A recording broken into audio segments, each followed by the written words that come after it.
My name is Tristan Banwell, and together with my partner Aubin, we operate Spray Creek Ranch. We're located about 15 kilometers south of Lillooet, BC in the Upper Statliam Territory.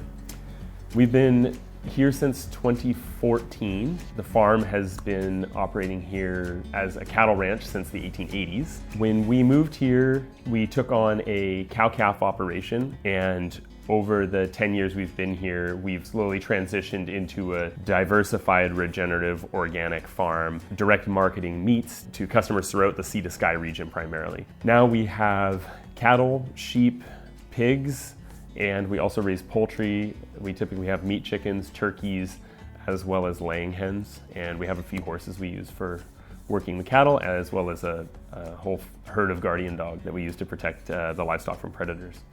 We started implementing rotational grazing on the farm at the end of the first summer that we were here. Prior to that, the way that cattle were grazed on the farm was in large fields, whole areas of 20 to 30 to even 50 acre pieces, and they'd be turned into that size of an area and left there until they had grazed it all down.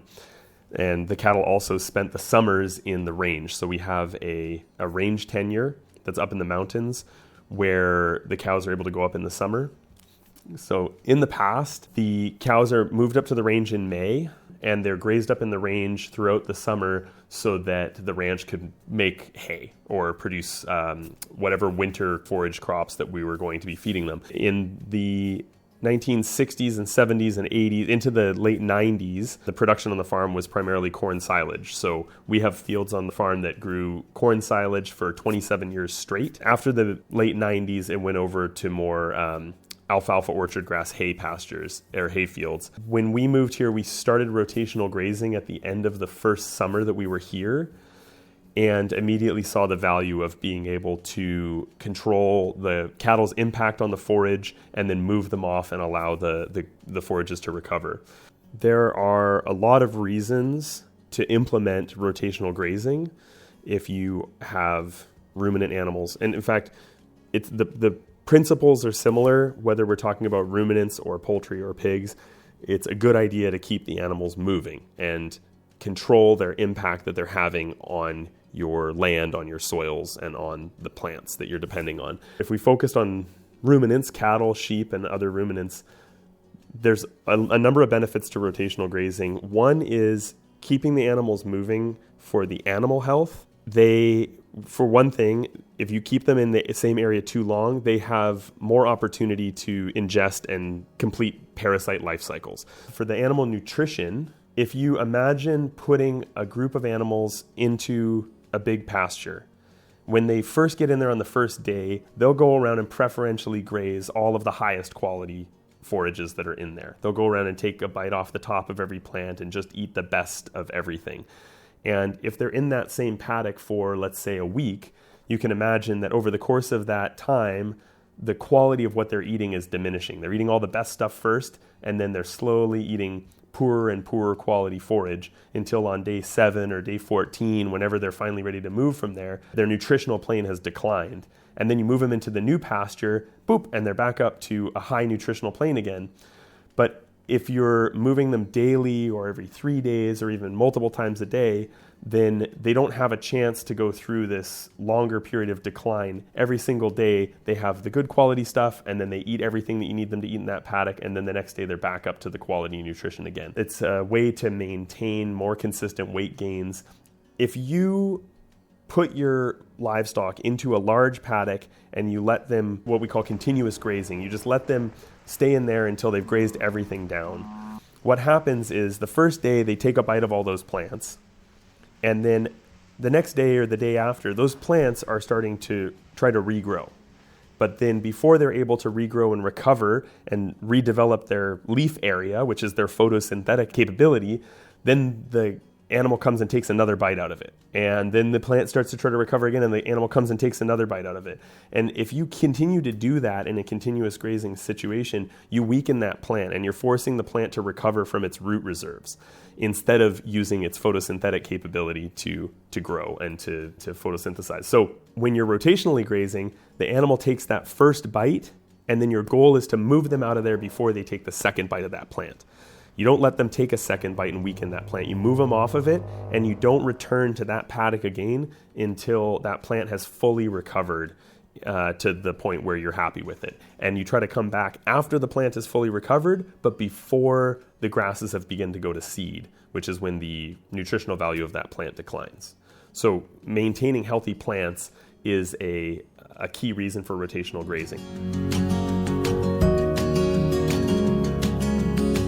What we would consider our year-on grass in a short form version starts when there's enough growth in the grass in the spring to turn the cows out and start grazing. So we'll typically start grazing a little earlier than some of the recommendations you hear of waiting until it's 8 inches tall or something like that.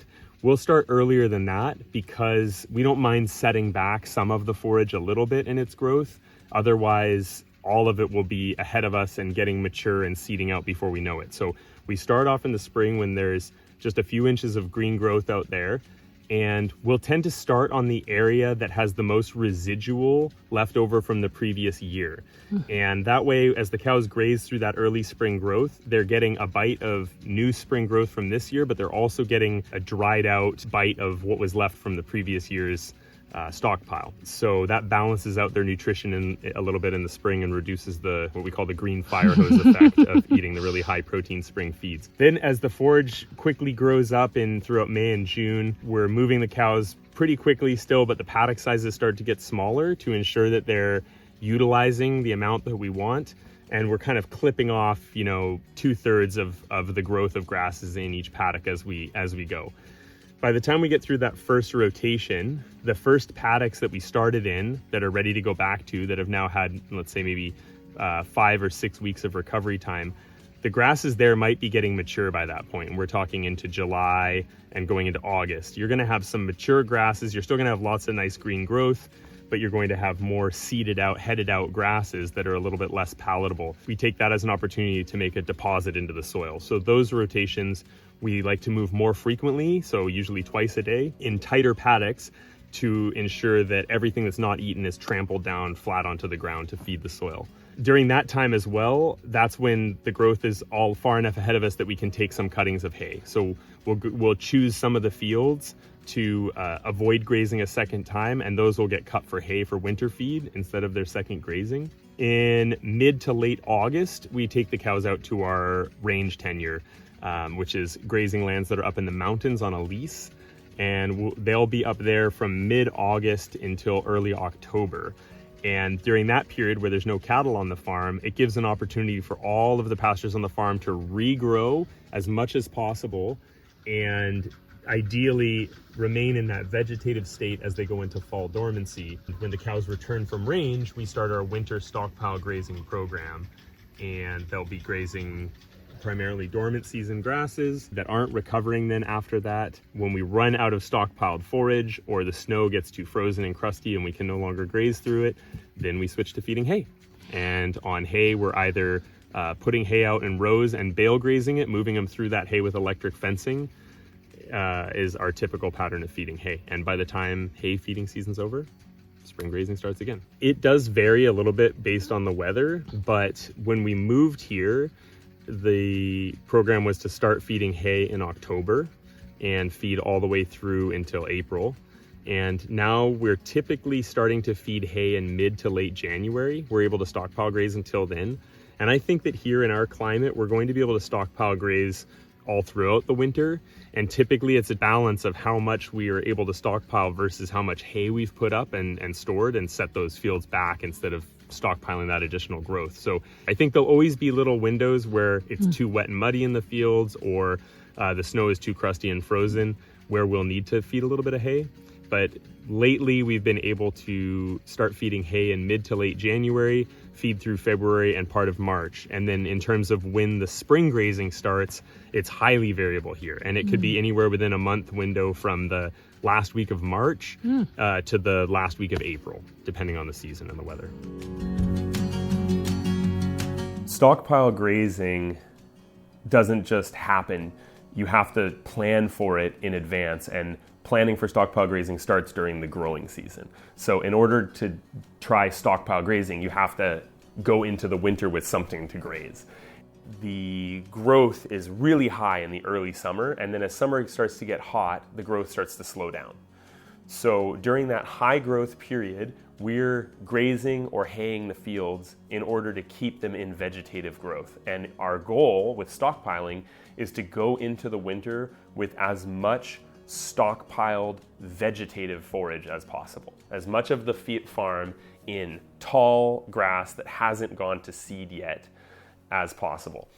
That's different from the typical goal of going into the winter with as much hay as possible. So at some point you have to say, okay, I'm going to stop harvesting this field, I'm going to stop grazing this field, and just let it regrow and stockpile. And for what we're doing here, we've found that a pretty good time to start that stockpiling is anywhere from early to late August is the last time we want to be across the field before it starts to stockpile. It works out great for us because the way that we use our range is we actually put the cows up in the range in mid to late August, and that takes the grazing pressure off of the farm, and that's also typically when we'll finish up any cutting hay. If you start stockpiling too early, then the grass will grow large, but then it'll go to seed, and the quality of the forage will diminish once it goes to seed, and your stockpile won't be as high quality.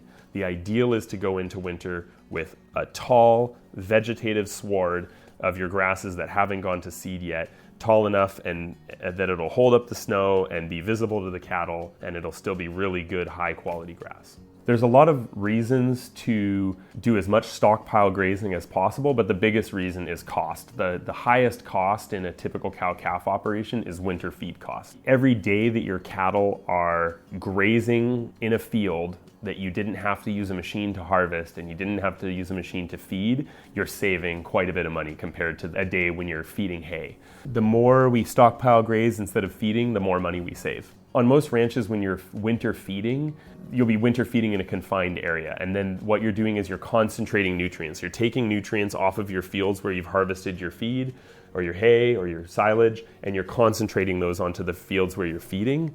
And in the extreme cases, like when we moved here, it was confinement feeding for months on end in the wintertime. Then that becomes a nutrient pollution problem essentially. And now you've got to get in there and either collect up that manure and spread it or somehow deal with it. Whereas when you're stockpile grazing, the cows are consuming that forage and then their manure is staying right there on the field where they're grazing. It's evenly spread throughout the whole farm, and it just maintains the fertility on those fields where you're grazing.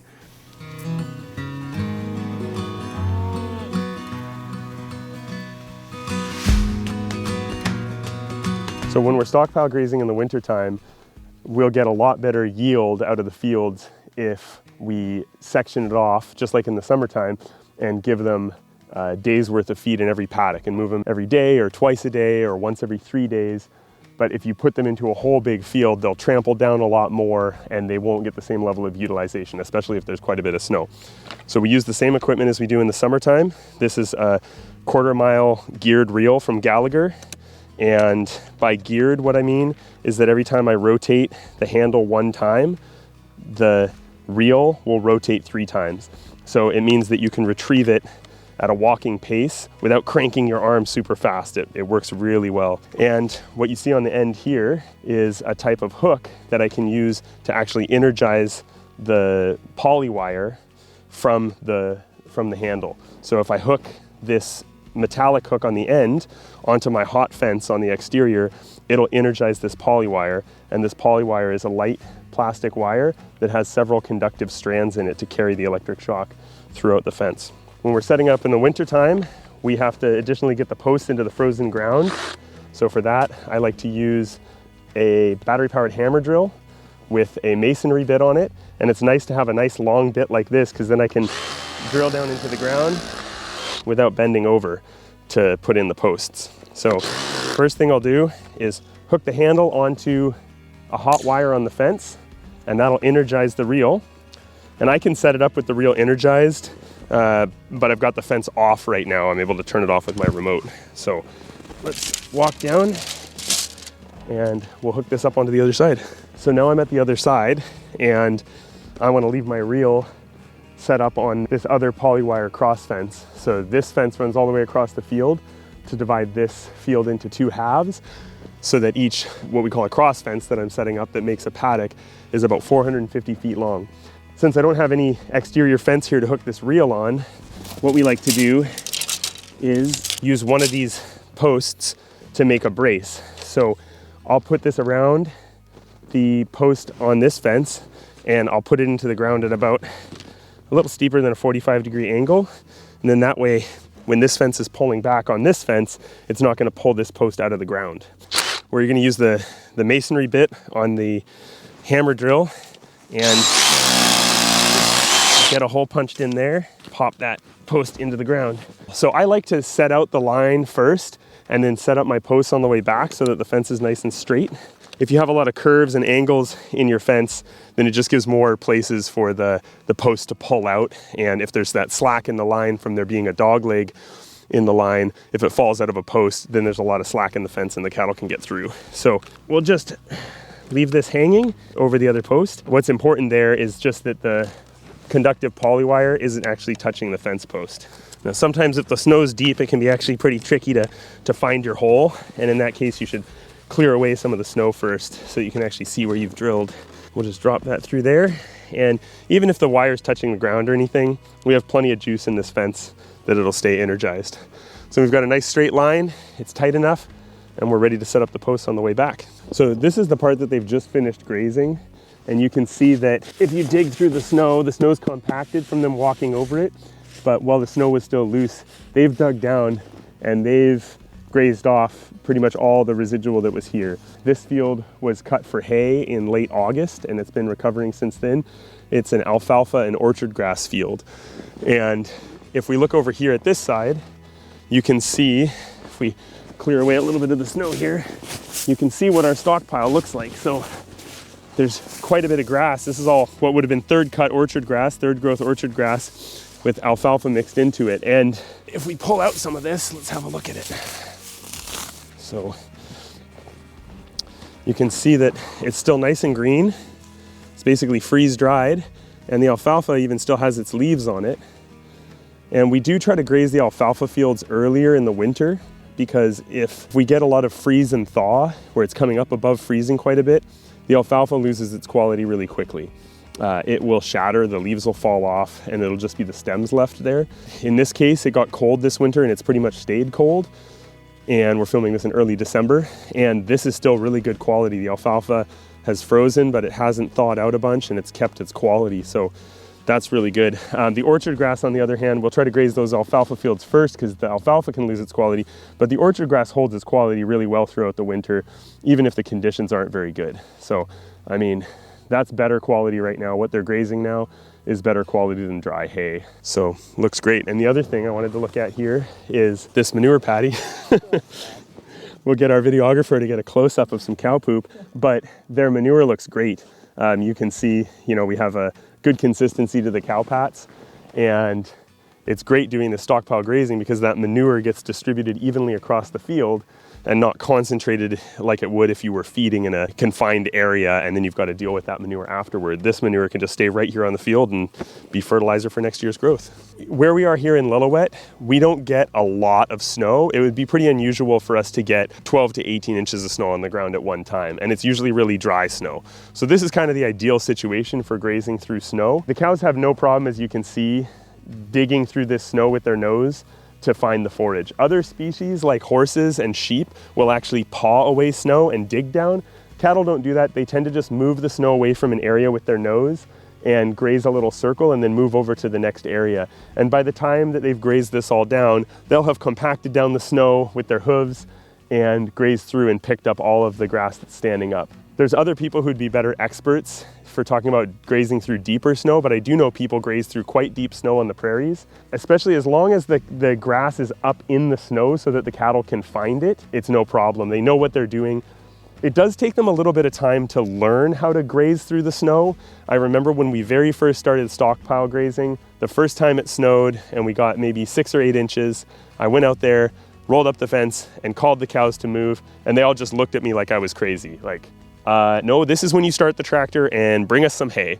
But I said, no, you got to dig and eat it. Sure enough, now they figured it out. They know the program, and we'll be grazing hopefully into early January this year. There are winter conditions that can shut down our winter grazing, and the main one is if the snow starts to thaw and then refreezes hard and we get a crust. You know, they're digging through with their soft nose. And so if you get a layer of ice on top of the snow, a little bit of crust is okay, soft crust, but if it gets a hard icy shell on top of the snow, that's gonna shut us down. So then we're going to transition over to bale grazing, or we're gonna try to find a place that on the farm that maybe is more sheltered or colder.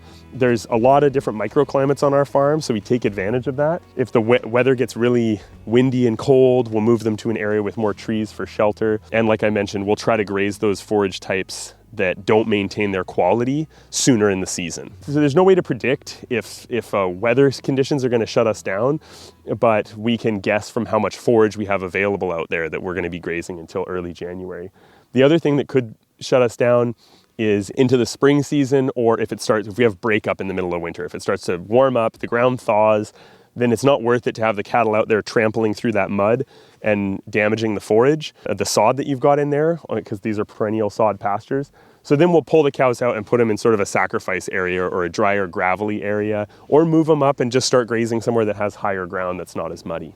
Once we have to stop stockpile grazing, either because we ran out of forage or because the conditions aren't permitting it anymore, then we move over to a technique called bale grazing. Rather than hauling out bales of hay for the cows every day or every 2 days, firing up the tractor and feeding in ring feeders or rolling out bales, bale grazing is where we will set bales out in a grid pattern across a whole field all in one go.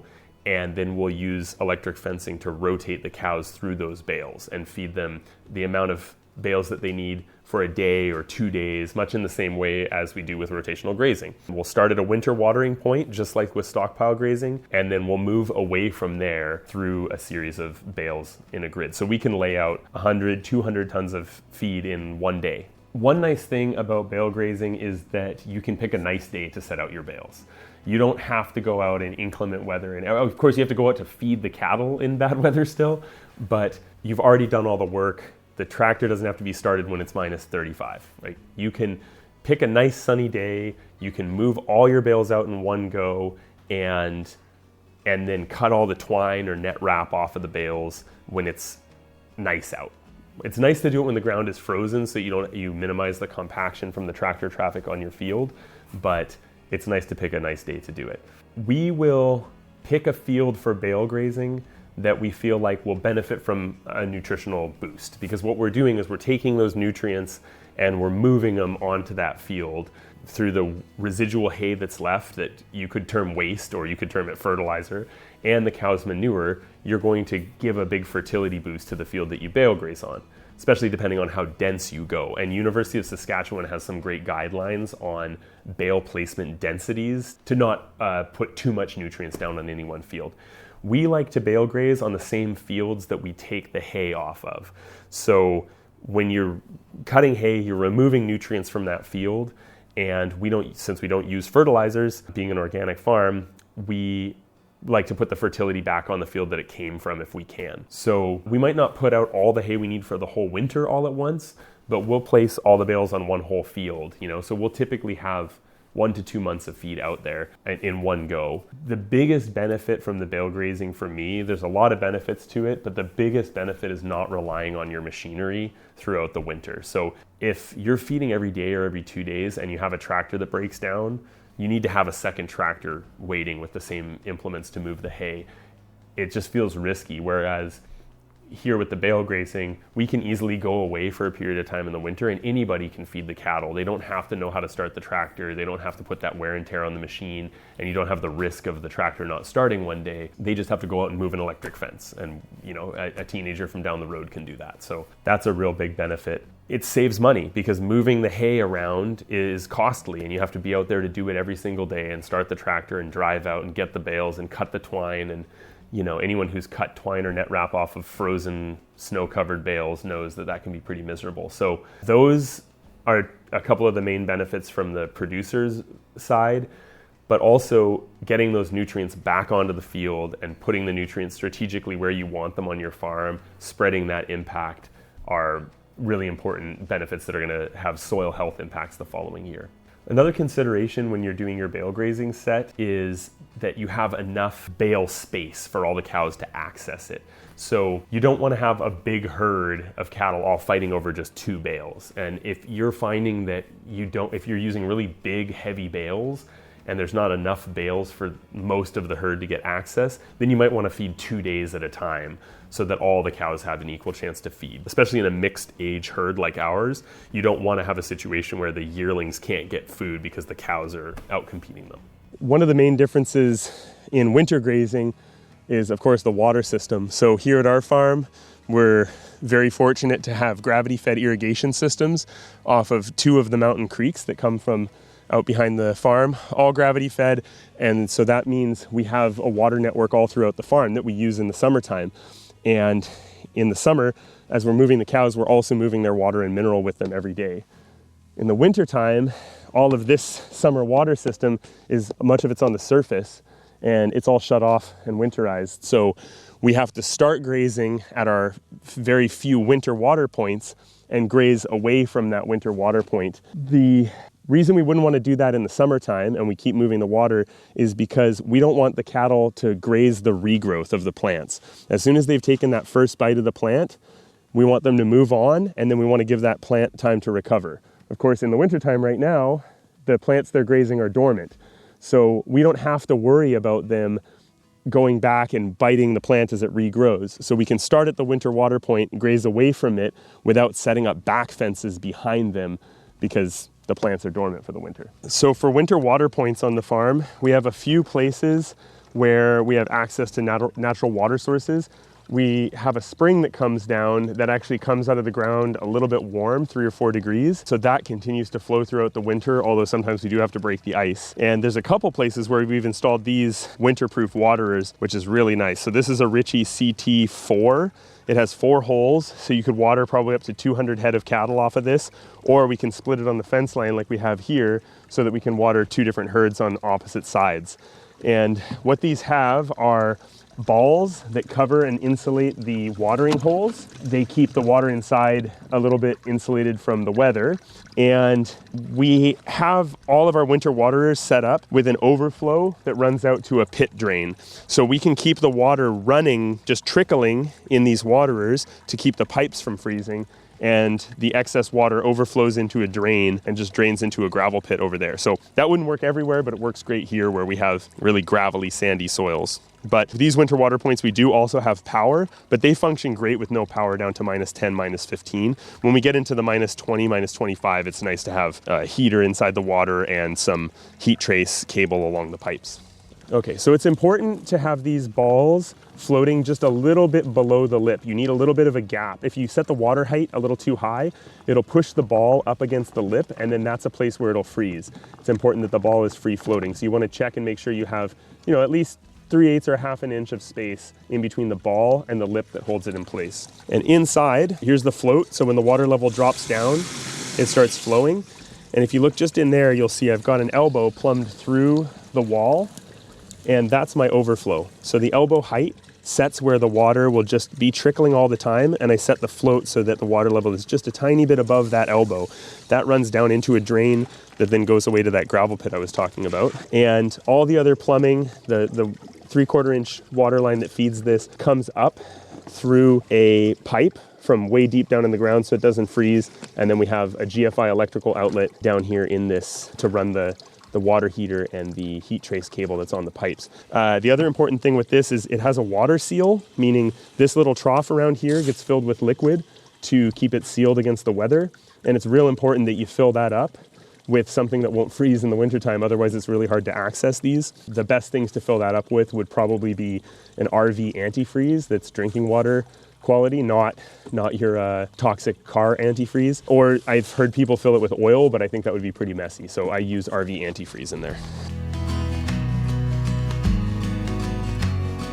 There is so much complexity in a diverse farm like ours when you're using agroecological systems for your farming, and you're not just trying to create a monoculture, wipe everything out, and just have one thing growing. You have the diversity, you have the ecosystem, and It's dynamic, it's complex, and there's so much to learn. And I just feel like sometimes I think about our farm, that our farm has been a work in progress since 1880. You know, we're never going to be at the end point. There's always more we can learn.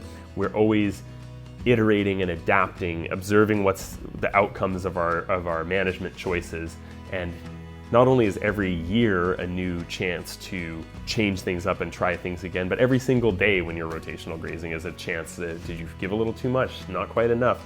And observing the animal impact on your systems, and then every year setting goals for how to improve it and make it easier for you to keep those animals moving and managing your impact on the land. It just keeps it interesting, and it means that it's a vocation that I'm certainly never going to get bored, that's for sure.